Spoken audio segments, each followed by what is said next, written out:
Happy साबत। मैं आप सबों को इस ऑनलाइन सर्विस में NIU मिनिस्ट्री के द्वारा स्वागत करती हूँ। इस सभा को शुरू करने से पहले हम वचन पढ़ेंगे। भजन संहिता 136 103। यहोवा का धन्यवाद करो क्योंकि वह भला है और उसकी करुणा सदा की है। जो ईश्वरों का परमेश्वर है उसका धन्यवाद करो, उसकी करुणा सदा की है। जो प्रभुओं का प्रभु है उसका धन्यवाद करो, उसकी करुणा सदा की है। परमेश्वर इस वचन को आशीष दे। चले हम दुआ करते हैं। हे हमारे महान स्वर्गीय दीनदयालु पिता, हम तुझे इस वक्त बहुत धन्यवाद देते हैं कि तूने पूरा सप्ताह भर हमारे साथ रहा और सुंदर समय को देखने दिया है। हम धन्यवादी हैं कि तूने हर एक प्रकार के दुख तकलीफ मुसीबतों से हमें बचा के रखा और हम यहाँ ऑनलाइन सर्विस में आ सके। विशेष रूप से हम प्रार्थना करते हैं उन लोगों के लिए जो इस कोरोना वायरस महामारी से ग्रसित हैं। तो उनके संग साथ हो, अपने स्वर्गीय हाथ बढ़ाकर उन्हें तो छुआ तो चंगाई दे ताकि वे भी तेरी उपासना कर सके। इस समय हम विशेष रूप से प्रार्थना करते हैं कि अभी हम जो भी प्रोग्राम सुनेंगे सीखेंगे उसके लिए हमें आशीष से भरपूर कर, और क्या मांगेंगे इस समय तो हमारे संसाथ हो। हमारे हर एक पाप और गुनों तो क्षमा कर। इस छोटी सी विनती को हम मसीह के नाम से मांगते हैं। सुना तो स्वाद में ग्रहण कर।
हम प्रभु का धन्यवाद करते हैं इस अच्छे समय के लिए कि प्रभु ने अपने बच्चों को मौका दिया कि हम एक साथ बैठ के प्रभु का नाम ले सकते हैं, उसका धन्यवाद कर सकते हैं उसकी अनगिनत आशीषों के लिए।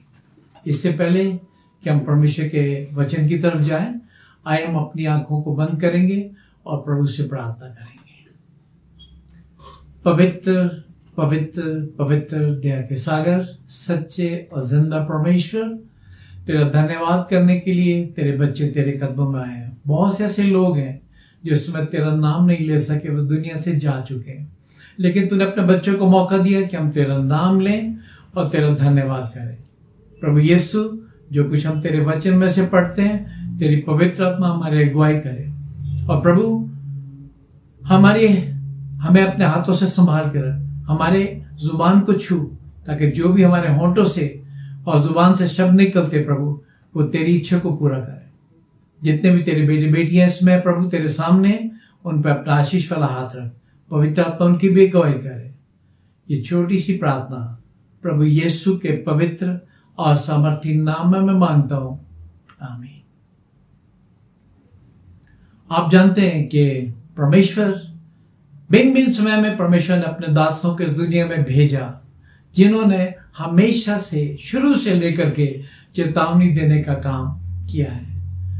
ऐसे ही एक घटना जो परमेश्वर के वचन में जिसका वर्णन दिया गया है, नतान नबी को परमेश्वर ने दाऊद के पास भेजा, और जब परमेश्वर ने नतान नबी को दाऊद के पास भेजा और उसे मैसेज दिया, क्या मैसेज था? अगर आप दूसरा शमूएल उसका 12 अध्याय 1 से 6 आयत अगर आप प्रभु के वचन में से पढ़ो, इसमें इस प्रकार लिखा है, एक नगर में 2 मनुष्य रहते थे, एक धनी और एक निर्धन।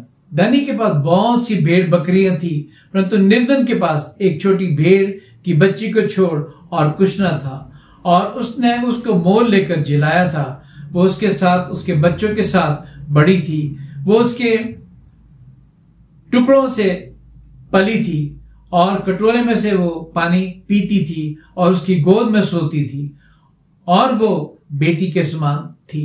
फिर निर्धन के पास एक मेहमान आया, फिर धनी के पास एक मेहमान आया, और परमेश्वर के वचन में बताया गया था, जब आप इसको पूरा घटना को पढ़ते हो, प्रभु के वचन में लिखा है, फिर धनी के पास एक मेहमान आया और उसने उस यात्री के लिए जो उसके पास आया था भोजन बनाने के लिए अपनी भेड़ बकरियों में से कुछ ना लिया, पर उस निर्धन मनुष्य की भेड़ बकरियों की बच्ची लेकर के उस जन के लिए जो उसके पास आया था भोजन बनाया।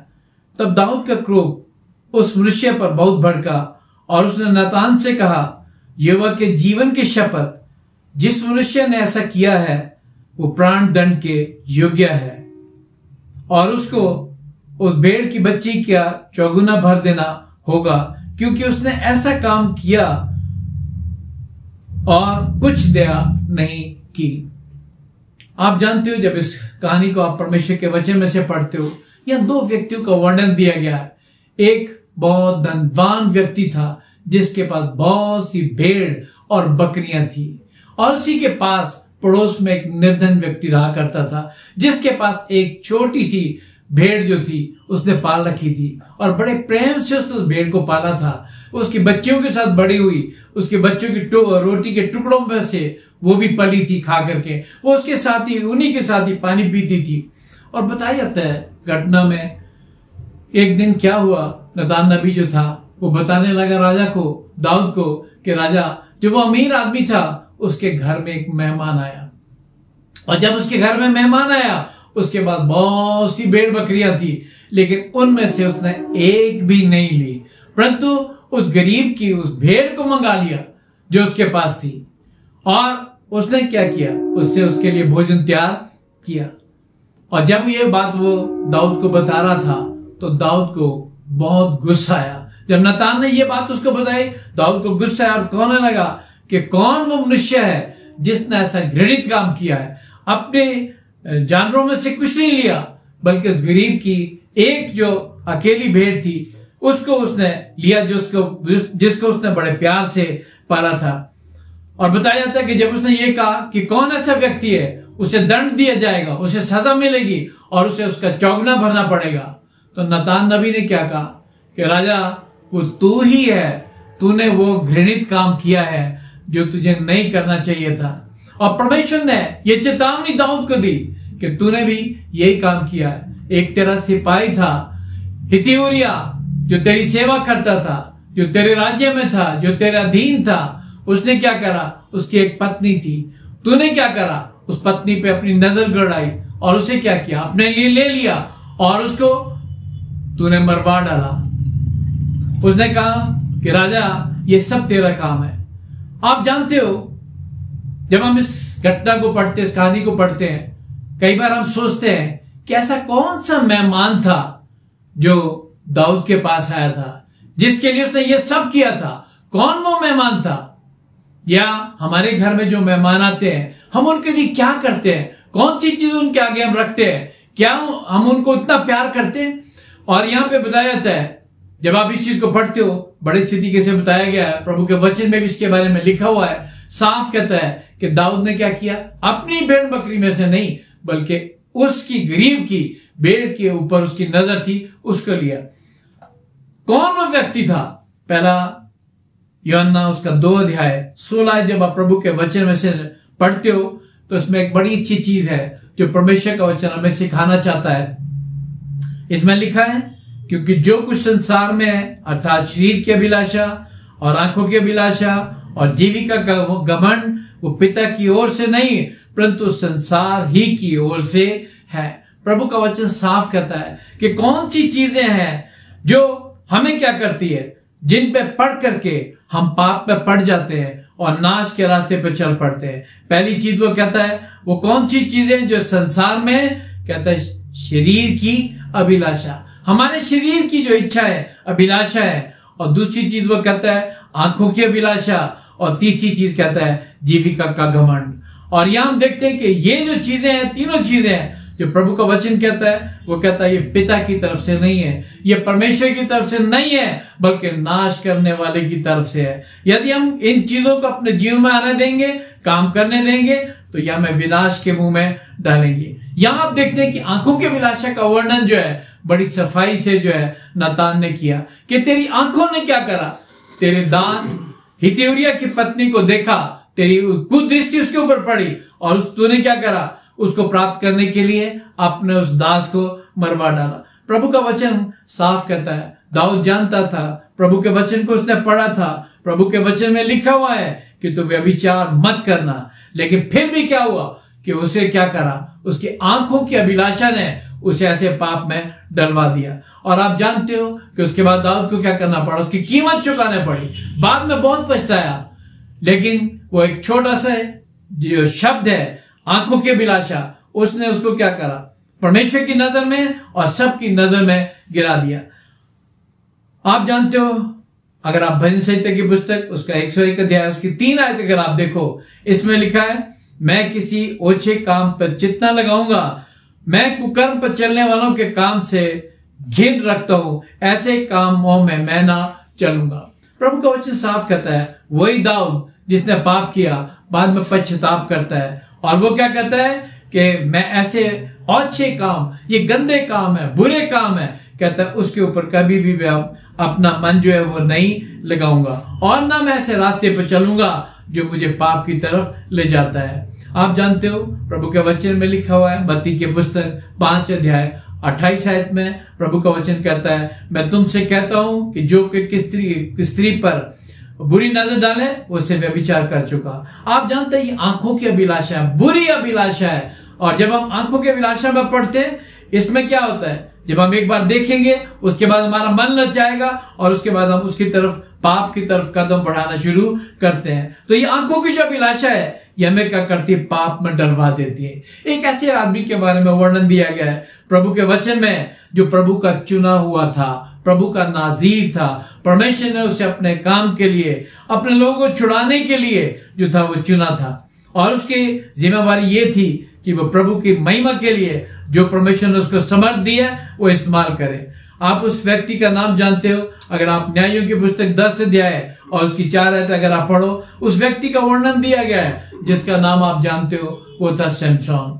उसके बारे में साफ कहा जाता था कि प्रभु ने उसको चुना हुआ है, वो परमेश्वर का खास व्यक्ति था और परमेश्वर ने उसे खास मकसद के लिए अपने पास बुलाया था। और परमेश्वर ने क्या किया था, क्या कहा था उसकी मां को कि कभी भी इसके सिर पर उस तरह नहीं फिरना चाहिए, क्योंकि ये परमेश्वर का चुना हुआ व्यक्ति है, कभी भी इस पे, इसके सिर पे उस तरह ना फिरे। उसके बारे में बताया जाता है कि वो भी एक ऐसी औरत से प्रेम करने लगा जिसका नाम दलीला दिया गया है, और वो उसके पास गया और उससे जब प्रेम करने लगा और वो चाहता था कि उससे विवाह कर ले, और बताया जाता है कि जब वे हुआ तो, लेकिन आप जानते हो कि वो जो लोग थे, वो पृष्ठी लोग क्या करना चाहते थे, उनको जो नाश करने के सोच रहे थे कि कैसे इनको नाश करें। और यहां पे बताया जाता है कि जब वो दलीला से प्यार करने लगा, उन लोगों को मालूम पड़ा कि ये दलीला के वश में है, तो उसने क्या किया, उसकी पत्नी को उभारा, कहते तू क्या कर, इसमें जो समर्थ है इसको पहचान कि काय में इसकी शक्ति है, समर्थ है, शक्ति है, जिसके बल पर ये बड़े बड़े काम करता है। और क्योंकि उसने क्या किया था, जबड़े की हड्डी से 1000 पुरुषों को, गधे की जबड़े की हड्डी से 1000 पुरुषों को मार डाला था। और वो जानते थे कि जिसके अंदर समर्थ है ये साधारण शक्ति नहीं है, क्योंकि वो परमेश्वर की दी हुई थी। और उसके बाद जब उसकी पत्नी ने जिससे वो प्यार करता था बार बार उससे पूछा, तो प्रभु के वचन में बताया जाता है कि पहले उसने कहा कि मेरी जो शक्ति है वो मेरे बालों में है। अगर मेरे बालों को गीली रस्सी से बांधा जाए तो मेरी शक्ति चले जाएगी। तो उसकी पत्नी ने वो सब उनको बता दिया, दुश्मनों को, कि भाई इसकी शक्ति जो है वो इसके बालों में है, इसके बालों को बांध दो तो क्या होगा, इसकी शक्ति जाती रहेगी। तो उन्होंने गीली रस्सियों से उसको बांधा। और उसके बाद बताया जाता है कि जब दोबारा उसने पूछा कि काय में शक्ति, तो सच बता। प्रभु का वचन बताता है कि उसने कहा कि सूखी रस्सियों से बांधो, फिर सूखी से बांधा गया, लेकिन उसकी समर्थ शक्ति जाती नहीं रही। उसकी शक्ति उसी के पास है। जब भी वो आते थे वो समर्थ से खड़ा होता था और उन लोगों को जो उसको घेरना चाहते थे, मारना चाहते थे, नाश करता था। और उसके बाद जो उसकी पत्नी वो कहने लगी तू मुझे सचमुच में प्रेम नहीं करता है क्योंकि तू मुझे झूठ बोलता है। तो उसने क्या कहा, दलीला जो थी वो उससे कहने लगी कि तू मुझसे झूठ बोलता है, तू मुझसे प्रेम नहीं करता। और उसने क्या कहा, नहीं। और जब उसने बहुत उसको दबाव डाला उसके ऊपर, तो वो कहने लगी मैं अब तुझे सच बताता हूं कि मेरी शक्ति बालों में है। यदि मेरे बालों को काट दिया जाए तो मेरी समर्थ, मेरी शक्ति जो है वो खत्म हो जाएगी। और उन लोगों ने क्या करा, उसके बालों को काट दिया। आप जानते हो प्रभु के वचन में बड़े अच्छे तरीके से इसका वर्णन दिया गया है कि जब उसके बालों को काट दिया गया तो उसकी समर्थ, उसकी शक्ति खत्म हो गई। और उसके बाद उन लोगों ने उसको पकड़ा और उसके बाद क्या करा, पकड़ करके बांधा और उसकी आंखों को फोड़ डाला। आप जानते हैं परमेश्वर के जो लोग हैं, परमेश्वर ने उनको चेतावनी इसलिए दी कि वो क्या करें। जो समर्थ प्रभु ने दी है वो कब तक रहेगी, जब तक हम प्रभु के साथ वफादार है। यदि हम परमेश्वर के साथ वफादार नहीं है तो हमारी समर्थ भी ऐसे समाप्त हो सकती है। आप जानते हो उस नौजवान को, शमशोन को, आंखों के अभिलाषा ने क्या करा, चुंगल में फंसा दिया। वो उसका मन उस औरत को देखकर उस पर जो था वो केंद्रित हो गया और वो पाप में पड़ गया। प्रभु का वचन एक और बड़ी चीज कहता है। अगर आप परमेश्वर का वचन देखो, पहला कुरिन्थियों 6:13 इसमें लिखा है, भोजन पेट के लिए और पेट भोजन के लिए है, परंतु प्रभु इसको और उसको दोनों को नष्ट करेगा। परंतु देह व्यभिचार के लिए नहीं, वन प्रभु के लिए है और प्रभु देह के लिए है। प्रभु का वचन बड़े साफ शब्दों में कहता है भोजन जो है वो पेट के लिए है और पेट भोजन के लिए है। और आगे चलकर वो कहता है लेकिन परमेश्वर इन दोनों को नष्ट कर डालेगा। और उसके बाद लिखा है परंतु देह जो है वह विचार के लिए नहीं, परंतु प्रभु के लिए है। और जब वो ये प्रभु के लिए है तो हमें इस देह का इस्तेमाल सिर्फ प्रभु ही के लिए करना है। दूसरे कामों के लिए, व्यभिचार के लिए इसका जो है हमें उपयोग जो है वो नहीं करना है। एक और बड़ी चीज है जो प्रभु का वचन हमें सिखाता है। अगर आप दूसरा तीमुथियुस उसका 2:22 अगर आप देखो, पौलुस यहाँ बड़े साफ शब्दों में कह रहा है। पौलुस कहता है जवानी की अभिलाषाओं से भाग और जो शुद्ध मन से प्रभु का नाम लेते हैं उनके साथ समर्थ और विश्वास, प्रेम और मेल मिलाप का पीछा कर।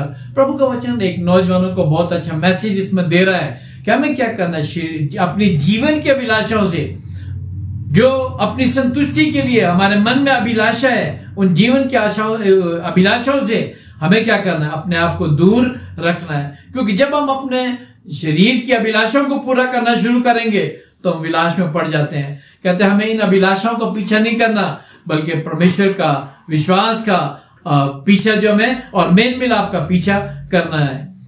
अगर आप देखें नीति वचन उसका 6:25 में एक और बड़ी अच्छी चीज है जो लिखी हुई है। कहता है उसकी सुंदरता देखकर अपने मन में उसकी अभिलाषा न कर, वो तुझे अपने कटाक्ष में फंसाने ना पाए।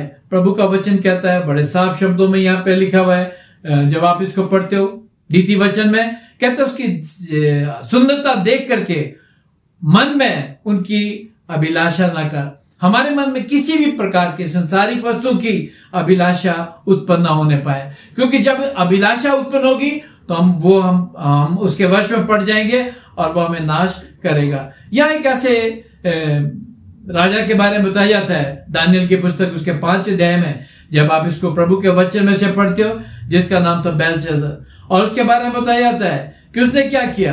वो अपने प्रधानों के साथ, अपने मंत्रियों के साथ, जो उसके लोग थे खास, उनके साथ बैठ करके भोजन कर रहा था और वो सब कुछ भूल गया कि आज मैं क्या कर रहा हूं। और उसने आज्ञा दी कि मंदिर में जो परमेश्वर के पवित्र बर्तन रखे हुए हैं उनको लाया जाए। और बताया जाता है कि जब उसके मन में यह आया, उसने आज्ञा दी और पवित्र बर्तनों को जो परमेश्वर पवित्र मंदिर में रखे हुए थे, जो पवित्र बर्तन थे, उनको लेकर के आए। और उसके बाद उसने राजा ने क्या किया, उसमें वो नशीली चीजों का सेवन किया जिनको इस्तेमाल करने के लिए मना किया गया था। और उन बर्तनों को जो प्रभु के थे, पवित्र थे, उसने जब ये काम किया, गलत काम किया, उनको गलत काम के लिए उपयोग में लाया, तो बताया जाता है कि उसने क्या देखा, उसने दीवार पर देखा कि एक हाथ है जो दीवार के ऊपर कुछ लिख रहा है, लेकिन वो पढ़ नहीं सका उसको कि वो क्या चीज है जो दीवार के ऊपर लिखी जा रही है। और उसके बाद बताया जाता है कि जब वो पढ़ नहीं सका, उसने पंडितों को बुलाया, पुजारियों को बुलाया कि जो चीज लिखी गई है दीवार के ऊपर, उसे पढ़ करके मुझे बताओ। लेकिन कोई भी ऐसा नहीं था जो बता सकता। तो उसकी मां ने आकर के बताया कि तेरे राज्य में एक व्यक्ति है जिसका नाम जो है वो दानियल है, और वो जो क्या कर सकता है, ये सब चीजें पढ़ करके बता सकता है। बताया जाता है कि जब दानियल को लाया गया तो और उसने क्या किया, उसने उसकी तरफ देखा जो चीज दीवार पे लिखी हुई थी, और उसने कहा कि इस पे लिखा हुआ है मने मने तकील उफरसीन, कि राजा तेरे दिन गिन करके उसका अंत कर दिया गया है। तू तराजू में तोला गया और तू हल्का पाया गया, और तेरा राज्य तुझसे क्या किया गया, छीन लिया गया और मादियों के हवाले कर दिया गया। और यहां आप देखते हैं कि वो जो उसकी अभिलाषा थी, आंखों की अभिलाषा उन बर्तनों की तरफ, जो सुनहरे बर्तन थे, जो पवित्र बर्तन थे, उसकी वजह से क्या हुआ, जब वो पाप में पड़ गया और उसका नतीजा ये हुआ, गलत काम करने की वजह से जब वो तोला गया तो उसका वजन कम निकला। वो उसके अनुसार नहीं था जो परमेश्वर चाहता था कि उसके अनुसार वो चले, और उसका राज्य उससे जो है वो छीन लिया गया। एक और बड़ी सी चीज है जो एक घटना मुझे याद आई कि कैसे इंसान अभिलाषाओं में फंसता है। एक टीचर था और वो एक स्कूल में, गवर्नमेंट स्कूल में पढ़ाता था। लगभग 50,000 रुपए उसका मासिक वेतन था, और जब वो 50,000 रुपए कमाता था, लोगों को देखता था कि लोगों के पास कैसे बाग बगीचे हैं, कैसे बहुत गाड़ियां हैं, और कैसे उनके पास बड़े बड़े बंगले, कोठियां हैं। उसके मन में आया कि मैं तो सिर्फ 50,000 कमा रहा हूं। और उसके बाद जब उसके मन में ये विचार आया तो उसने कहा कि मैं भी कोई रास्ता चुनता हूं कि मैं कैसे करूं। और एक दिन की बात बताई जाती है कि वो बस में ट्रेवल कर रहा था, सफर कर रहा था, और जब बस में सफर कर रहा था तो एक पुलिस चेक पोस्ट के पास जो है गाड़ी रुकी, पुलिस वालों ने रुकवाई, चेकिंग करने लगे। जब वो चेकिंग करने लगे तो वो सबों के बैग जो थे वो टटोल रहे थे, और जब उन्होंने बैगों को टटोलना शुरू किया तो उस टीचर के बैग के पास भी आए, उन्होंने उसको निकाला। और जब उन्होंने उसको निकाला तो उसमें क्या निकला, उसमें बताया जाता है कि लगभग 3 किलो चरस लेकर के वही टीचर जा रहा था। उसके और दूसरे पासबुक वगैरह भी उसके अंदर थे, और जब वो ये चीजें मिली, पुलिस वालों ने उसको पकड़ लिया, उसको लेकर के गए कोर्ट में। कई साल उसके ऊपर केस चला, वो केस लड़ता रहा, और उसके बाद बताया जाता है कि उसे 10 साल की सजा हुई। जब उसे 10 साल की सजा हुई तो वही टीचर जो था वो कहने लगा, काश मेरे मन में यह अभिलाषा ना आती, इच्छा ना आती कि मैं भी औरों के समान अमीर बन जाऊं। और जब वो ये कह रहा था तो उसके पास 3 लड़कियां हैं, वो लड़कियां जो थी बाप के पास थी। जब उसे सजा सुनाई गई तो वो कहने लगा कि बेटियों, आप कभी भी ऐसी अभिलाषाओं में ना पड़ना। आप देखते हैं परमेश्वर का वचन हमें सिखाता है कि ये जो शरीर की अभिलाषा है, आंखों की अभिलाषा है और जीविका का घमंड है, यही चीजें इंसान को क्या करती है, विनाश की तरफ ले जाती हैं। प्रभु का वचन साफ कहता है कि हमें इन अभिलाषाओं से अपने आप को बचा करके रखना है। कई बार हमारे अंदर शारीरिक अभिलाषा उत्पन्न होती है। एक छोटी सी घटना मुझे याद आई। हमारे यहाँ पास में ही एक व्यक्ति रहता था, और डॉक्टर के पास जब वो चेक कराने के लिए गया, उसके जिस्म में कई बार कंपन होती थी, महसूस करता था कमजोरी। तो जब टेस्ट किए गए तो मालूम पड़ा कि उसको शुगर है, और डॉक्टर ने कहा कि तू बहुत ज्यादा मीठा खाता है, तुझे शुगर हो गई है, अब तो ये छोड़ने पड़ेगी। और जब ये चीज कही तो उसने कहा ठीक है डॉक्टर साहब। डॉक्टर ने दवाइयां दी, वो दवाई लेकर के घर आया। लेकिन उसके बाद भी क्या है, जब उसके मन में आती थी वो चोरी से भी यही काम किया करता था। कई बार उसके पत्नी ने उसको मना किया कि तू ये काम मत कर, और वो जाता था चुपके से। पड़ोस में एक जलेबी की दुकान थी, वहां से चुपचाप से जलेबी खा करके आता था ताकि किसी को मालूम ना पड़े। और बताया जाता है कि कुछ दिन के बाद इतनी शुगर उसकी बढ़ गई कि उसकी जान चली गई। आप जानते हो कि एक अभिलाषा जो उसकी शारीरिक अभिलाषा को पूरा करने की उसने कोशिश करी, उसने उसकी जान गंवाई। एक और घटना मुझे याद आई, एक बार की बात है कि एक जगह पे एक परिवार रहता था, बहुत सुखी परिवार था, और जो वो पत्नी थी वो संगीत सुनने की बहुत शौकीन थी, और हमेशा जब भी उसको समय मिलता था उसके घर में जो है वो हमेशा रेडियो बजता रहता था और वो गाने गुनगुनाती रहती थी। बताया जाता है एक दिन बारिश का मौसम था, तेज बारिश होनी शुरू हो गई, और जब बारिश होनी शुरू हुई बहुत तेजी से बारिश हो रही थी, और पानी जो था वो बह रहा था, जो नाले के साथ उनका घर था। अचानक से क्या हुआ कि एक पेड़ जो था वो टूट करके आया और उसने नाले को बंद कर दिया, तो पानी दूसरी तरफ से जो घूम करके आने लगा, और उनके घर में पीछे से जब पानी आने लगा, लोगों ने शोर मचाया, भागो भागो, तो वो सब निकल के अपने घर से बाहर भागे। और जब वो घर से बाहर निकले, काफी दूर गए, तो उस औरत को याद आया, ओह मेरा रेडियो जिससे मैं प्रेम करती हूँ, जिससे मैं गाने सुनती हूँ, वो तो घर में रह गया। वो दौड़ी दौड़ी कहां गई, घर के अंदर। उसका आदमी कह रहा था तो रुक जा, मत जा अभी, कोई बात नहीं, लेकिन उसने नहीं सुनी और दौड़ करके गई और रेडियो उठाया, और उसके बाद जब वो आ रही थी तो बताया जाता पानी इतना तेज था कि उसकी वजह से मकान की दीवार गिर गई और वो औरत रेडियो के साथ दब करके मर गई। जब उसको निकाला गया कुछ समय के बाद, तो उन्होंने क्या देखा कि उसने अपनी छाती से उस रेडियो को चिपका रखा है, और लोग कहने लगे कि अगर ये रेडियो लेने के लिए दोबारा वापस ना आ जाती तो कभी भी इसकी जान ना जाती। एक छोटी सी चीज ने, एक अभिलाषा ने उसके क्या करा, उसकी जिंदगी को नाश कर दिया गया। प्रभु का वचन एक ही चीज कहता है, मैं पहला पत्रस 1:16 आयत, अगर आप प्रभु के वचन में से पढ़ो, इसमें प्रभु का वचन कहता है, पवित्र बनो जैसा तुम्हारा बुलाने वाला परमेश्वर पवित्र है। हमें पवित्र बनने की जरूरत है, हमें इन अभिलाषाओं में नहीं फंसना है। अगर हम इन अभिलाषाओं में उलझ जाएंगे तो हम भी क्या होंगे, नाश हो जाएंगे। ये जो शरीर की अभिलाषा है, आंखों की अभिलाषा है और जीविका का घमंड है, कहते हैं ये परमेश्वर की ओर से बिल्कुल भी नहीं है। परमेश्वर घमंडियों से क्या करता है, नफरत करता है, और वो चाहता है कि हम इन अभिलाषाओं से हमेशा दूर रहें और इन अभिलाषाओं में कभी ना पड़ें। आप जानते हो प्रभु के वचन में जो चीज लिखी हुई है वो बहुत गहरी है। हमारा ध्यान, हमारी अभिलाषाएं हमेशा इस चीज की तरफ होनी चाहिए कि कब हमारा उद्धार करता आएगा, जो वादा करके गया था कि मैं जा रहा हूं जगह तैयार करने और आकर के तुम्हें ले जाऊंगा। हमारा ध्यान इस संसारिक अभिलाषाओं की तरफ, शरीर की अभिलाषाओं की तरफ और आंखों की अभिलाषाओं की तरफ और धन संपत्ति की अभिलाषा की तरफ कभी भी नहीं होना चाहिए। यदि हम अपने मन को पूरी तरह से परमेश्वर की तरफ केंद्रित करेंगे तभी हमारा जीवन जो है वो सफल होगा।